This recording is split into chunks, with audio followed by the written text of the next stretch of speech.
تقف قصور البلدة التاريخية في محافظة المجمعة شاهدا على جمال ورونق العمارة النجدية وطراز المباني القديمة ليحكي للعابرين قصة المجمعة قبل أكثر من 5 قرون. للمزيد من التفاصيل ينضم معنا من المجمعة مراسل الأخبارية خالد الربعي.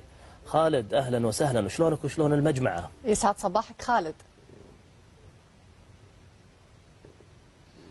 صباح النور لكم عبد الله وأيضا بدور. أكيد أنا طيب دامي هنا في المجمعة، خاصة أني قريب من قصر العسكر يا عبد الله.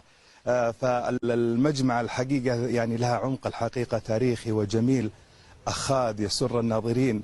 نحن الآن كما ذكرت عبد الله بالقرب من جبل منيخ الذي كما ذكرت في المقدمة يعود إلى عام تقريبا 830 للهجرة، أي قبل تقريبا 600 عام. بالتأكيد هذا رمز لهذه المحافظة الرائعة.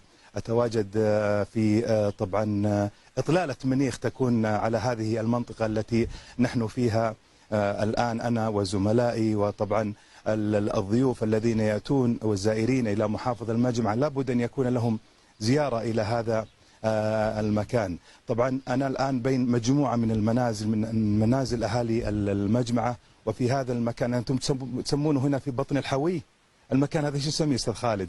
يسمى الآن الباحة. الباحة، اي نعم الباحة أو الحوش الصغير أو شيء. أنا الحين طبعا مكان حقيقة جميل ورائع عبد الله ويا بدور، بوجود هذه السيارة التي تابعة لوزارة البريد والبرق والهاتف في ذلك الوقت يعطينا صورة أكثر عنها الباحث أو المهتم بالتراث. تفضل أستاذ خالد.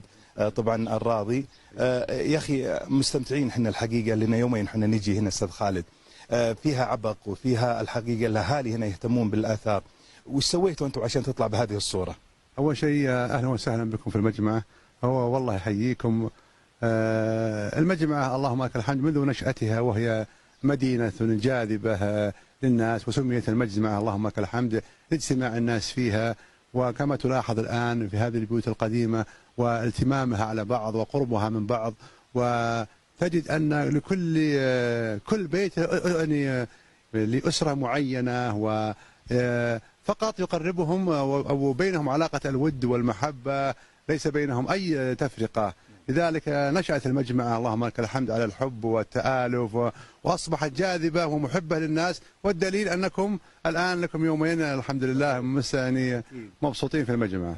أستاذ خالد احنا عندنا الآن بث مباشر بس على عجالة.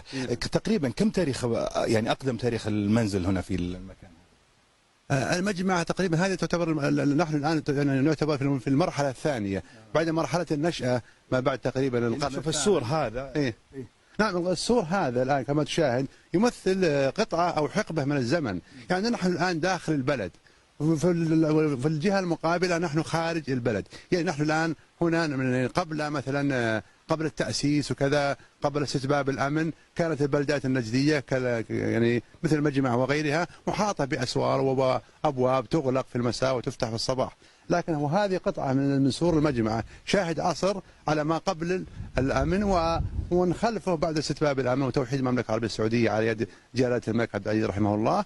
فاستتب الأمن وفتحت الأبواب وانتشر الناس وتوسعوا الناس خارج الأسوار.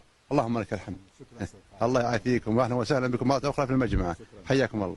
طبعا عبد الله لا أريد أن أطيل، جدا مستمتعين في هذه الأماكن الرائعة ذات العبق الجميل طبعا رائحة الماضي والمناظر الخلابة الحقيقة في البيوت الطينية. مستمتعين جدا ونستذكر الحقيقة في هذه الأزقة وهذه الطرق الجهاد والكفاح الذي كان عليه الملك عبد العزيز المؤسس طيب الله ثراه إلى أن أصبحنا في هذا العهد الزاهر.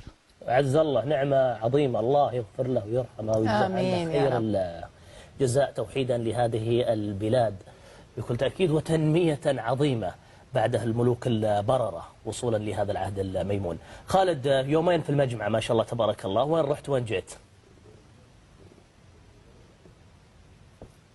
طبعا احنا بدينا طبعا بالمجمعة اليوم العصر ان شاء الله بنكون في الحرمة بعدين بننتقل إلى مراكز المجمع، نتكلم عن حوض تسدير، روض تسدير، عشيرة تسدير، نتكلم عن تمير بإذن الله تعالى، الأرطوية، أم الجماجم. كل هذه المراكز الحقيقة المجمعة يعني نتكلم عن قرابة 40 مركز من مراكز محافظة التابعة للمحافظة الإدارية التابعة لمنطقة الرياض. بالتأكيد مليء الحقيقة بالأماكن الرائعة وأيضا القصص الجميلة التي لابد أو سنحاول بإذن الله تعالى أن نتطرق إليها. بالتأكيد يعني الناس هنا الحقيقة يعني راعين بكل شيء، يعني نتكلم عن أهلنا وقاربنا والناس في المجمع. يوم أمس كنا في نادي الفروسية، الحقيقة كان بين الحقيقة في بيوتنا وفي أحيائنا الحقيقة. طبعا احنا متحمسين لتغطية